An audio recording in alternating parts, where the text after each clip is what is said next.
quần ý làm tí gì đó cái tôi sẽ đúng quả bỏ tùng nỏ lo nhau phải nó cho mấy của em hàng cho mấy của em nó có phải nó phải nó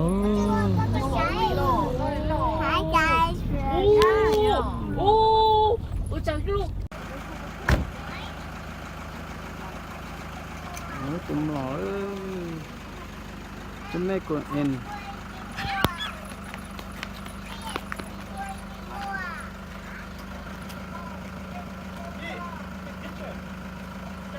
Daddy, can take pictures? Đây, nhớ sọ. Daddy, có can nó không?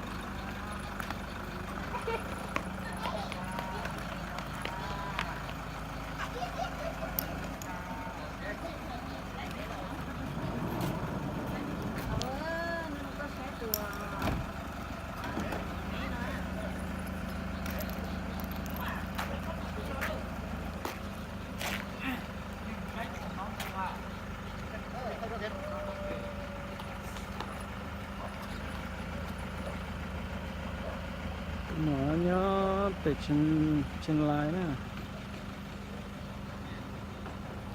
Lúc bán nhớ để trên lại.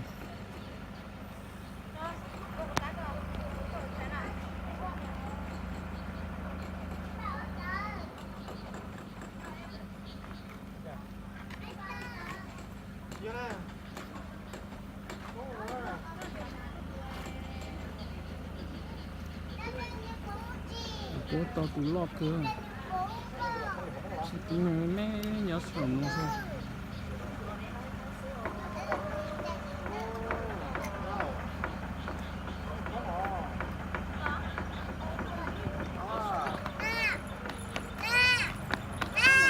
Rất khó à.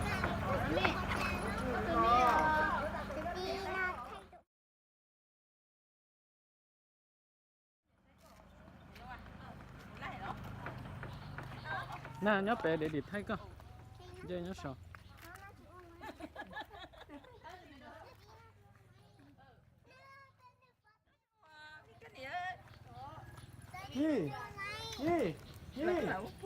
Chị, lo nó. Để đĩa ở cái nhớ sợ.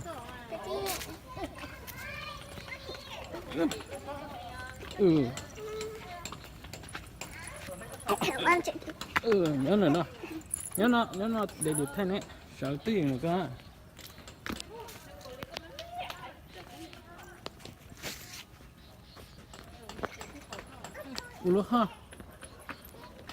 Uluha. Chết ula. Ôi nhà nam à? Ôi nhà nam.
มาครับพระคุณเจ้าครับก็แต่เดิมวัดห้วยปะกั้งก็คือสำนักสงฆ์ห้วยปะกั้ง ครับ ที่มาพำนักพักอาศัยเมื่อปี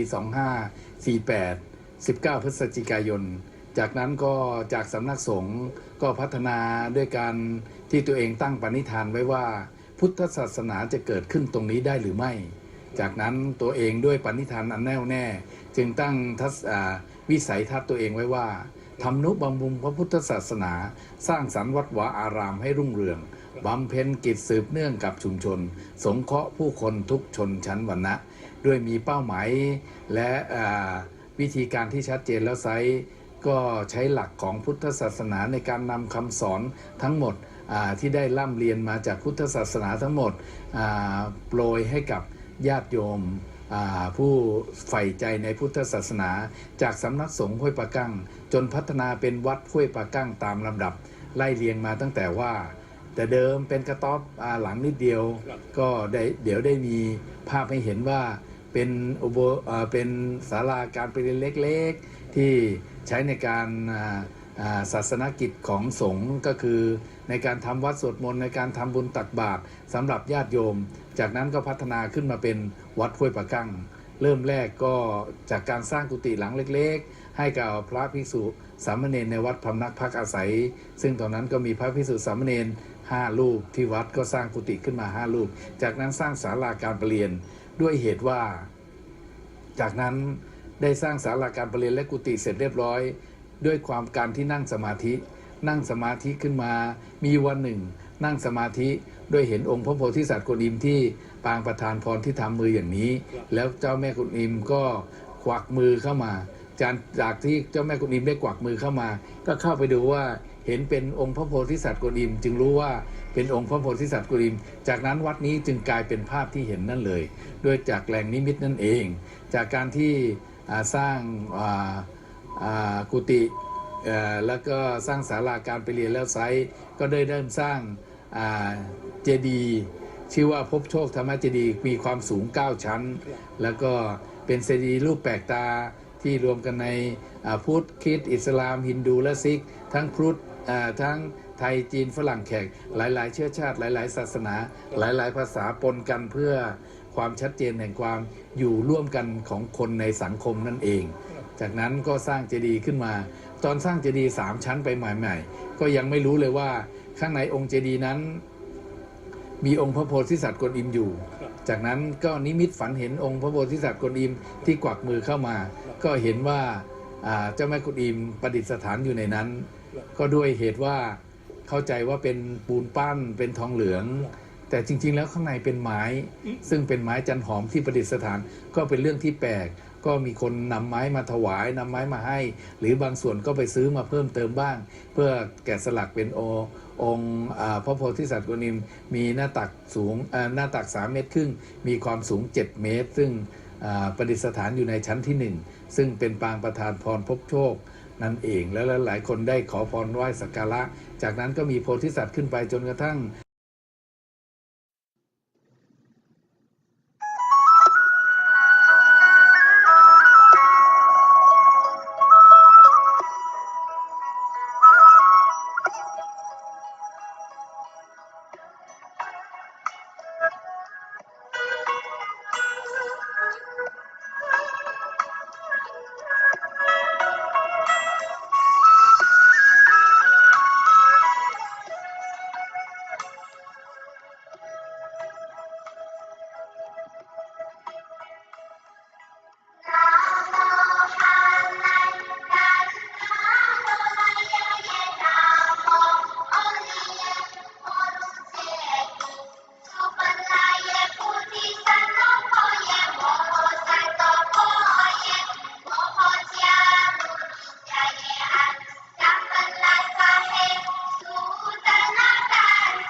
Jare,